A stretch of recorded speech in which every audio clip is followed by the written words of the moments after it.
Finally, nakuha na natin yung ticket natin dito sa concert ng 2NE1. Ito guys.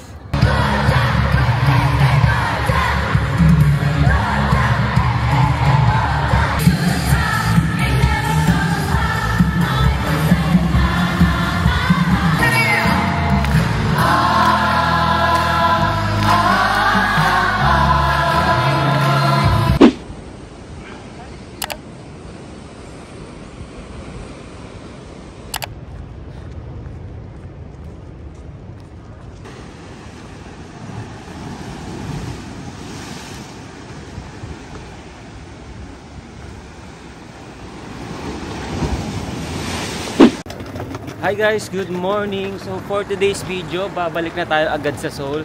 And medyo mas maganda na ngayon yung weather kung makikita nyo guys. Ayan.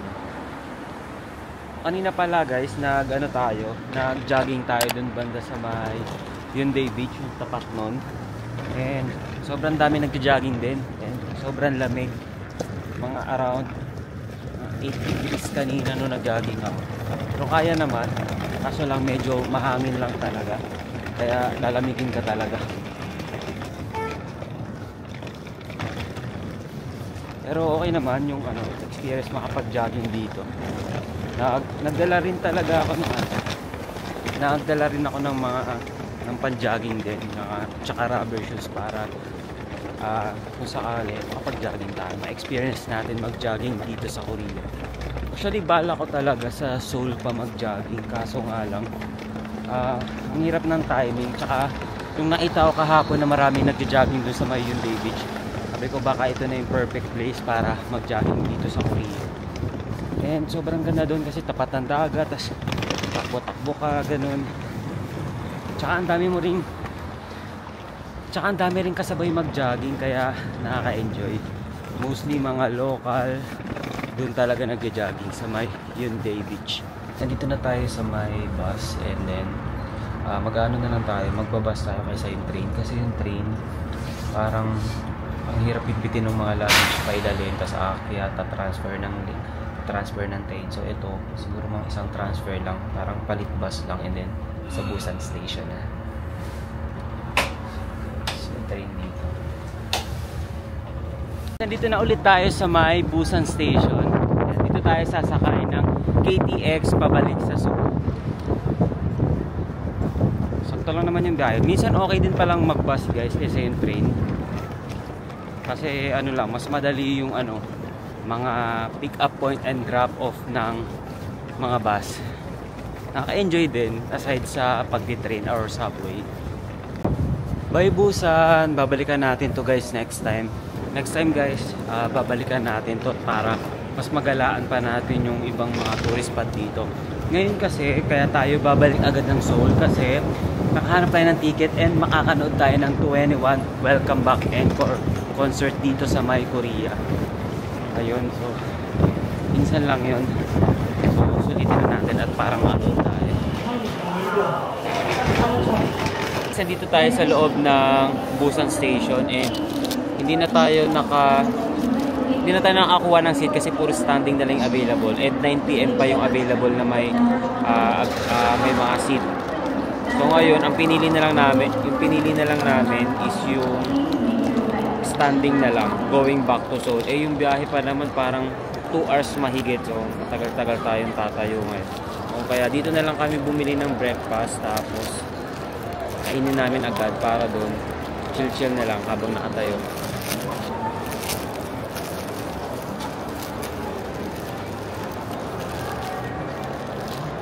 Pinabili natin burger, tapos bumili tayo ng coffee. Ito.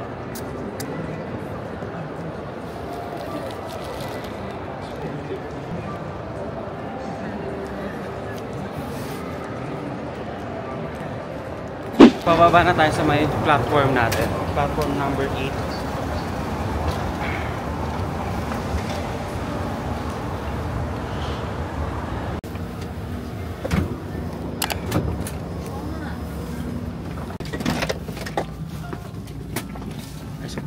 Sorry.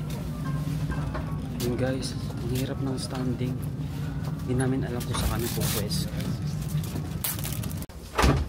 So guys, On the way na tayo sa may Seoul.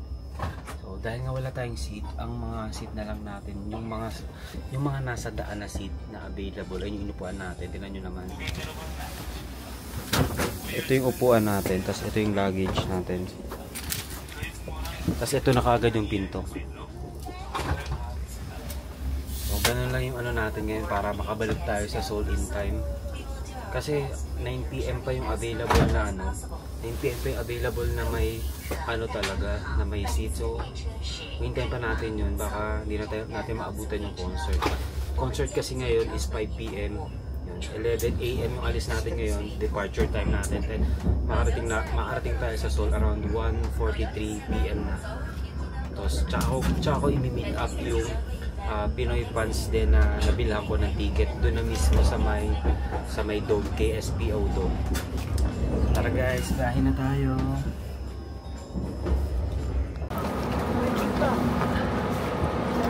Dito na tayo ulit sa may Seoul Station. Tara guys. Ganito guys yung itsura ng Seoul Station pag sasakay kayo. Medyo malamig pala ngayon guys. Magabi, kaninang madaling araw, nag-snow daw dito sa Seoul, pero nandoon kasi kami sa Busan kaya hindi namin nakita. Medyo ulan-ulan din yata dito kahapon sa may Seoul. And 7 degrees ngayon dito. Pero it feels like -1 based dun sa may weather up. And malamig talaga.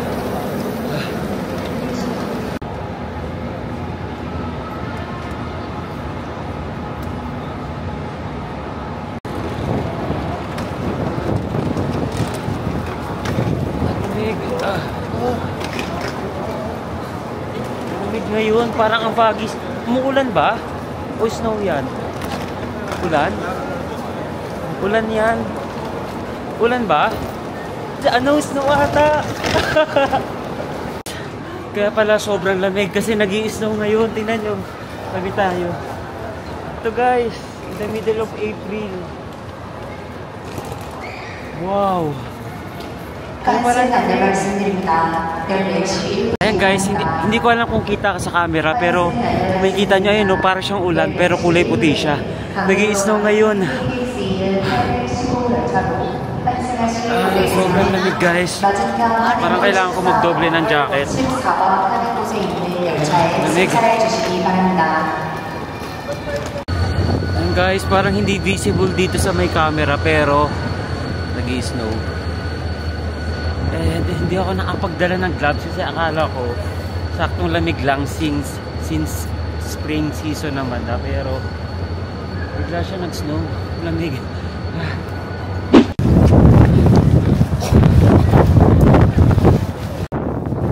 At last, nandito na tayo sa may Olympic Park, malapit sa KSPO Dome, saan magko-concert yung 21. And naligaw-ligaw pa ako, hingal na hingal ako. Kanina pa naghihintay yung ka-meet up ko para sa ticket. Let's go. 5 PM yung start ng concert and 4:30 PM. Hey guys, finally nakuha na natin yung ticket natin dito sa concert ng 21. Ito guys. Tapos nasa likod lang yung details. Tapos ito sa likod natin, ito yung KSPO Dome. So usually mga K-pop concert dito ginaganap sa KSPO Dome or dito lang to around sa Olympic Park. Guys, finally medyo maraming ang tao yan, no? So, malamang iba nakapasok na sa loob, pero iniisip kong bibili pa ako ng light stick, pero parang wala na tayong budget kasi bumili tayo ng ticket. Anyway, enjoy na lang natin yung concert tonight. Ito may mga booth dito, yung mga pag-claim ng mga inabil na Interpark Play and Stay, tapos meron ding mga global ticket. Tapos dito rin banda yung bilihan ng nung sa light stick. May booth din pala dito yung Klook guys, may booth dito yung Klook. Kasi sa Klook nagbenta rin sila pero VIP ticket lang and hindi natin kaya yung ganon kamahal. Para around 15 to 16,000 pesos yun. Pero may booth din sila dito yung Klook para dito i-claim yung ticket. Tapos yun na, papasok ka sa loob. Dito pala guys yung bilihan ng mga official merch ng 21. Kaso lang sobrang haba ng pila guys. So may dahilan na naman para hindi tayo bumili ng light stick. Kasi sakto lang ang budget natin guys. 21 concert, welcome back. Encore in Seoul. Nung last time kasi guys na nag-concert sila sa Manila ng 21 Welcome Back, hindi ako nakanood kasi during that time nasa Hong Kong tayo. May trip na talaga tayo na book na natin in advance and hindi na natin pwedeng mabago since nakabook na yung mga activities namin dun sa Hong Kong. Kaya buti na lang nagkaroon ng chance at sumakto yung travel date natin na concert ng 21 dito sa may South Korea. 21 Welcome Back Encore. Ito na yun guys. Guys, umuulan naman ng mga bloke-bloke ng yelo, yung mga para siyang hailstorm ng konti. Maliliit lang. Medyo ang inclement ng weather ngayon dito. Uulan o okay, tas uulan, hindi maintindihan.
멤버별로 제일 마음에 들었던 춤장 있으신가요? 저는 여기 도쿄 짝짝. 도쿄, 스트리트 장면이에요.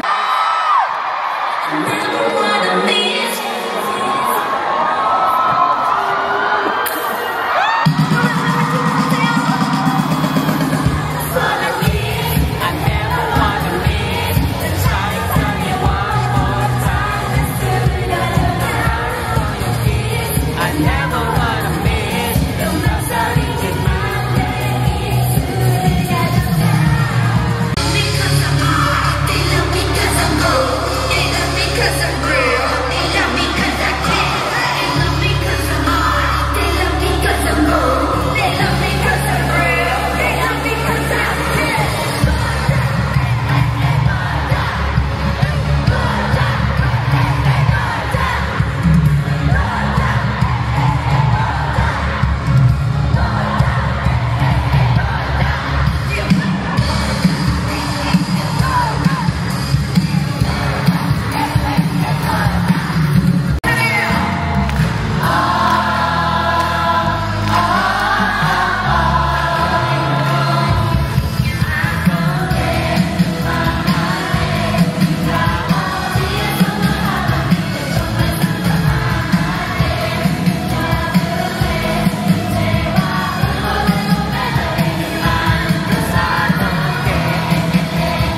Katatapos na ng concert ngayon ng 21. Sobrang saya guys ng concert. Parang party-party lang kami dito lahat. Ito, pauwi na kami ngayon. Katatapos lang. Parang around 2.5 hours lang yung pinaka-concert. Pero sobrang enjoy guys. And first time ko manood ng concert dito sa may South Korea. Lalabas lang natin dito sa may KSP Dome. And sobrang saya ng concert. And hindi pa rin ako kumakain simula kanina. Ang pinakakain ko lalas para mga breakfast pa kasi nagdahi kami from Busan to Seoul, and then from dito sa may Seoul nagbiyahe na kaagad ako papunta dito sa KSP Dome para makahabol tayo sa concert, and nakaabot naman tayo. So ngayon may mga kainan dito sa may labas. So may mga kainan dito. Hindi muna tayo ng food para makakain na tayo. Ewan. How much?